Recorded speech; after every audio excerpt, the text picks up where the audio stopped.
बच्चों, पाठ को आगे बढ़ाते हुए हम संयोजन अभिक्रिया के बाद एक और वियोजन अभिक्रिया आ रही है, लेकिन उससे पहले एक एक्टिविटी आपको दिख रही है यहाँ पर आपको एक बच्ची प्रैक्टिकल करते हुए दिखाई दे रही है, प्रयोग करते हुए। इस बच्ची के हाथ में क्या है आपको नोटिस हो रहा होगा, एक क्वथन नली है यानी परख नली, और उसके हाथ में उन्होंने पकड़ने के लिए पकड़ा हुआ है नली को, और इसके साथ में एक बर्नर है, नीचे जलता हुआ बर्नर, जिससे क्या निकल रही है, गैस जल रही है जिसमें। और इस परख नली में जो डाला गया है वो पदार्थ है फेरस सल्फेट के क्रिस्टल्स। क्रिस्टल मतलब दाने। तो यहाँ पर इसमें आपको क्या दिख रहा है कि ये लड़की जब इसको गर्म कर रही है बर्नर की आंच पर, तो उससे निकलने वाला जो गैस है वो कहीं सीधा इसके नाक में न चला जाए, इसलिए क्या कर रही है, अपने हाथ से धीरे धीरे अपनी तरफ ले जाने की कोशिश कर रही है उसको। जैसे हम अगरबत्ती का धुआं भगवान की तरफ चढ़ाने की कोशिश करते हैं, लगभग ऐसे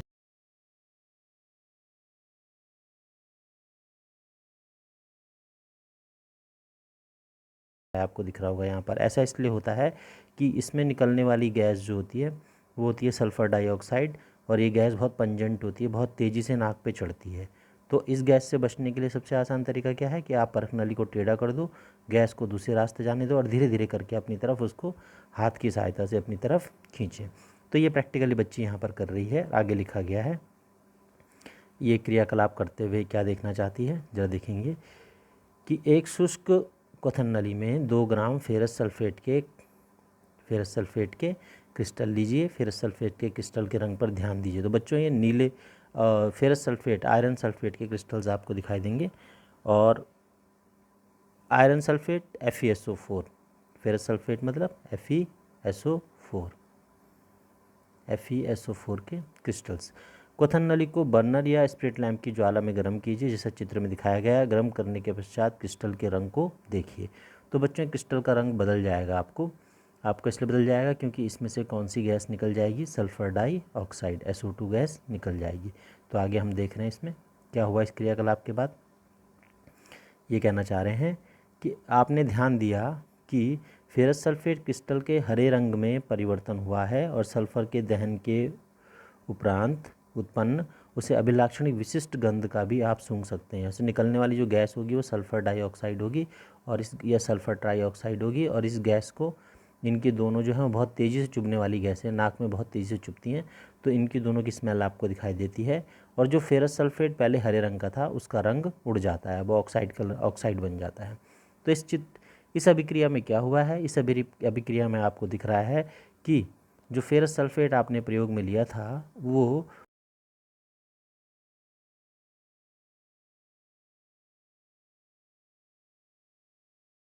और ये टूटा Fe2O3 यानी फेरिक ऑक्साइड में, इसके अलावा सल्फ़र डाइऑक्साइड में और सल्फ़र ट्राइऑक्साइड में। जी का मतलब हो गया दोनों गैसें हैं, सॉलिड मतलब ये पाउडर रह जाता है, और एक क्रिस्टल्स होते हैं दाने टाइप के, जैसे नमक के डले होते हैं लगभग ऐसे ही।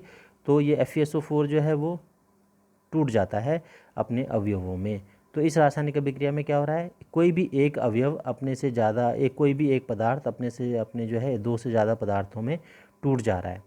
तो इसी को हम वियोजन कहेंगे। वियोजन मैंने टूटना।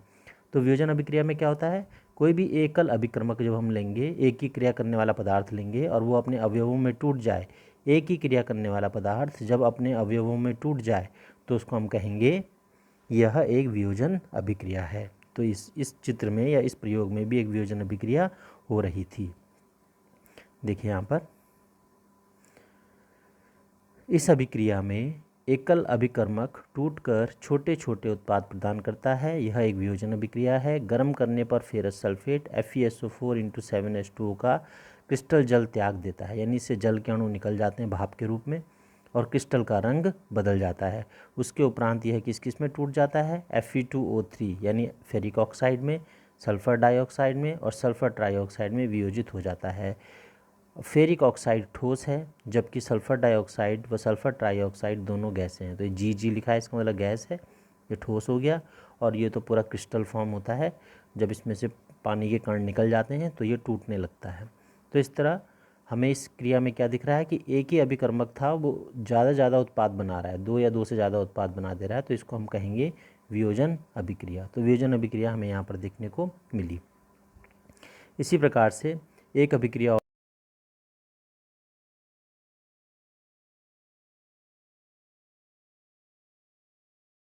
वैसे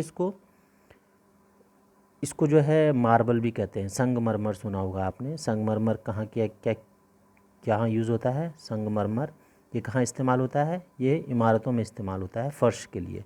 तो संगमरमर को जब हम गर्म करते हैं, ऊष्मा देते हैं, इसको गर्मी करते हैं, गर्मी में रखते हैं इसको, तो ये अपने अवयवों में टूट जाता है। अवयवों में टूटे हुए अवयव को हम बोलेंगे कैल्शियम ऑक्साइड और कार्बन डाइऑक्साइड, जिसे बिना बुझा हुआ चूना भी कहते हैं। कैल्शियम ऑक्साइड को बिना बुझा हुआ चूना भी कहते हैं।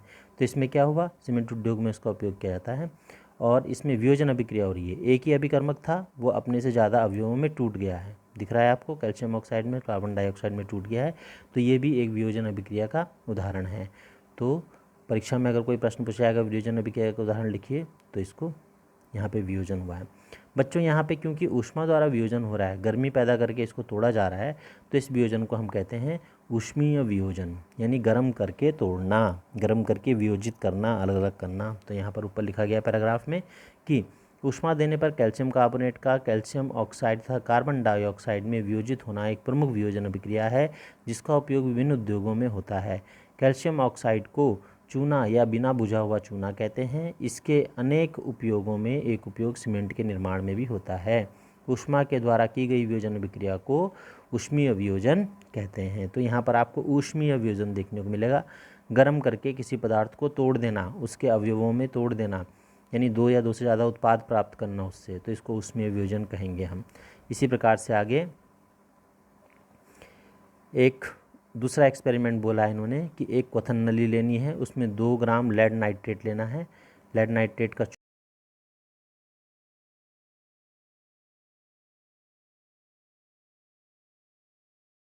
क्वथन नली को पकड़ा गया है, ऊपर रखकर गर्म करना है और बर्नर के ऊपर रख के इसको गर्म करना है। अब आपने क्या देखा, उस परिवर्तन को नोट कीजिए। तो यहाँ पर आपने जो लिया है वो लेड नाइट्रेट लिया है, इसको क्वथन नली कहते हैं, और ये पकड़ने वाला चिमटा है, नीचे बर्नर है, इससे आपको आग निकलती हुई दिखाई दे रही है और यहाँ पर आपको एक गैस निकलती हुई बाहर दिखाई दे रही है। तो इसमें क्या हुआ ज़रा नोट करेंगे। एक भूरे रंग का धुआं उत्सर्जित होता है, यह नाइट्रोजन डाइऑक्साइड का धुआं है। इस अभिक्रिया को इस प्रकार लिखते हैं। तो इसमें क्या हुआ, लेड नाइट्रेट उसमें गर्म करने पर वो ऑक्साइड में भी टूट गया, नाइट्रोजन डाइऑक्साइड में भी टूट गया और ऑक्सीजन में भी टूट गया। तो इसमें ताप देने पर आपने क्या किया, किसी पदार्थ को उसके अवयवों में तोड़ दिया। तो इसमें क्या हुआ, एक ही पदार्थ से 3 आपको उत्पाद मिल गए। एक ही अभिकर्मक से 3 उत्पाद मिले हैं। तो इस तरह की अभिक्रिया जिसमें एक ही अभिकर्मक से अलग अलग उत्पाद मिल जाते हैं, इसको हम वियोजन अभिक्रिया कहते हैं। तो बच्चों यहाँ 10वीं में क्या होता है, 10th में आपको एग्जाम्पल हर चीज़ का एक एक याद होना चाहिए। तो यहाँ पे ऊष्मा के द्वारा वियोजन है, ऊष्मीय वियोजन, इसको भी समझा जाएगा। आगे देखेंगे हम। अगले वियोजन में हमें दिख रहा है एक प्लास्टिक का मग लिया गया है और उस मग के अंदर 2 टेस्ट ट्यूब लगाई गई हैं, परख नली जिनको हम कहते हैं। ये टेस्ट ट्यूब लगाई गई हैं 2, और उनके अंदर 2 इलेक्ट्रोड फिट किए गए हैं। इलेक्ट्रोड क्या होते हैं, कार्बन की रॉड्स होती हैं, और इनको किससे जोड़ा गया है, पीछे तार की सहायता से बैटरी से जोड़ा गया है, 6 वोल्ट की बैटरी से जोड़ा गया है। बैटरी से जोड़ने पर जैसे हम स्विच ऑन करेंगे, ये स्विच है यहाँ पर, जैसे हम स्विच ऑन करेंगे ये जो पानी इसके अंदर जा रहा होगा परख नली के अंदर, ये टूटना शुरू हो जाएगा अपने अवयवों में। तो किस किस में टूटेगा, ये 2 पदार्थों में टूटेगा, ऑक्सीजन में और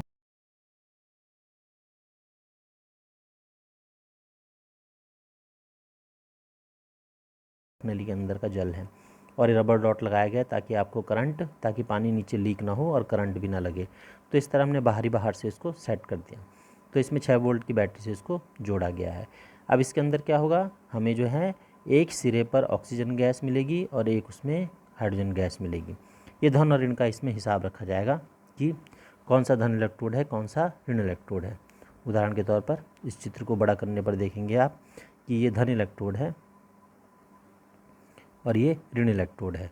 धन इलेक्ट्रोड में कौन सी गैस निकलेगी और ऋण इलेक्ट्रोड में कौन सी गैस निकलेगी। तो बच्चों धन इलेक्ट्रोड में जो गैस निकलती है वो है ऑक्सीजन, और ऋण इलेक्ट्रोड में जो गैस निकलती है वो है हाइड्रोजन। तो क्योंकि ऑक्सीजन जो है वो ऋणावेशित कणों से बनी होती है और हाइड्रोजन जो है धनावेशित कणों से बनी होती है। तो ऋण वाला धन की तरफ जाता है, धन वाला ऋण की तरफ। तो ये ऋणावेशित है इसलिए धन वाले की तरफ जाएगा, ये धनावेशित कणों से बना है इसलिए ये ऋणावेशित की तरफ जाएगा। तो इस तरह हमें जब हम जल का वियोजन करते हैं, जल को तोड़ते हैं किसकी सहायता से, करंट की सहायता से, तो इस तरह हमें दो गैसें देखने को मिलती है, ऑक्सीजन और हाइड्रोजन। ऑक्सीजन जो है कम मात्रा में दिखती है, जबकि हाइड्रोजन डबल मात्रा में दिखती है। ऐसा क्यों होता है बच्चों? ऐसा इसलिए होता है क्योंकि जल का सूत्र होता है H2O। देखो अगर हम इसको थोड़ा और आगे समझें, जल का सूत्र होता है H2O। H2O जब हम इसको तोड़ेंगे तो हमें कितने कितने परमाणु हाइड्रोजन के मिलने चाहिए? 2 परमाणु हाइड्रोजन के मिलने चाहिए, और 1 परमाणु किसका मिलना चाहिए? ऑक्सीजन का मिलना चाहिए। तो इस तरह जब हम 2 जल अणु लेते हैं 2H2O, तो वो टूटने पर, करंट की मदद से टूटने पर क्या बनाते हैं? 2 हाइड्रोजन गैस के अणु बनाते हैं।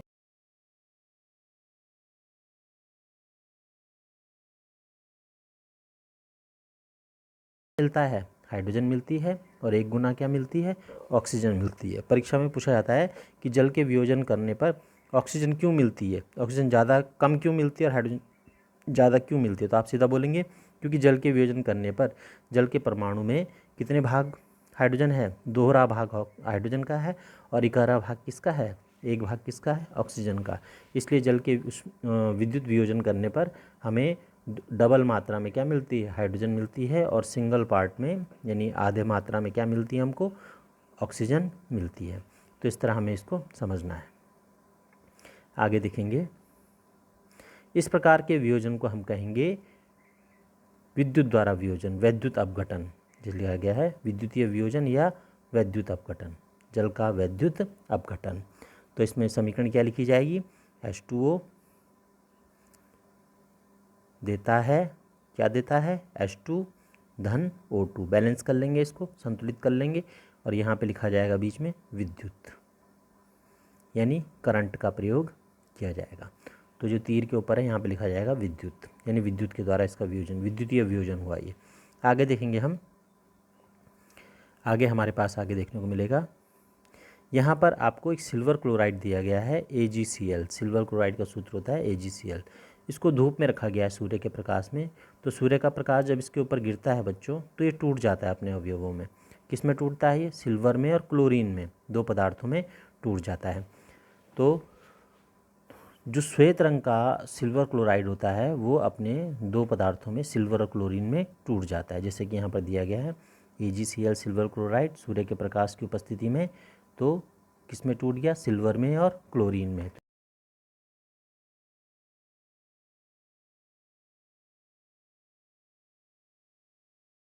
किया गया। इस तरह अगर सिल्वर ब्रोमाइड होता तो वो भी 2 पार्ट में टूट जाता।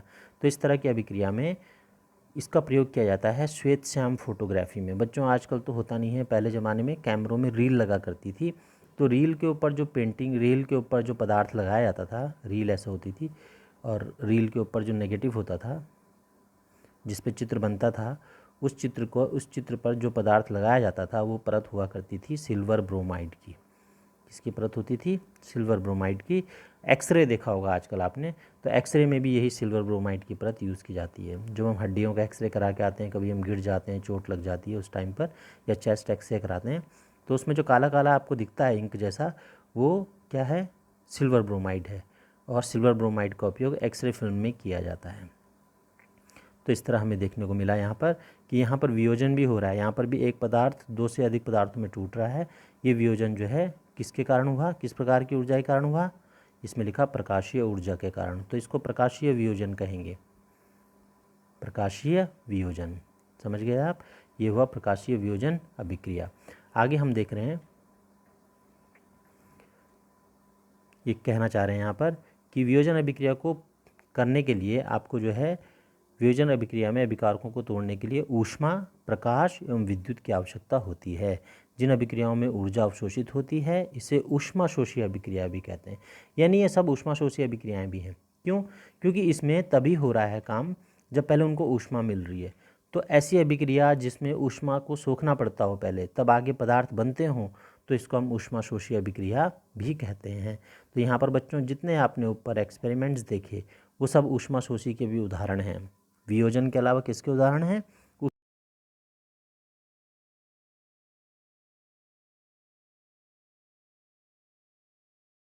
तो लेड नाइट्रेट ये भी ऊष्माशोषी का एक उदाहरण है।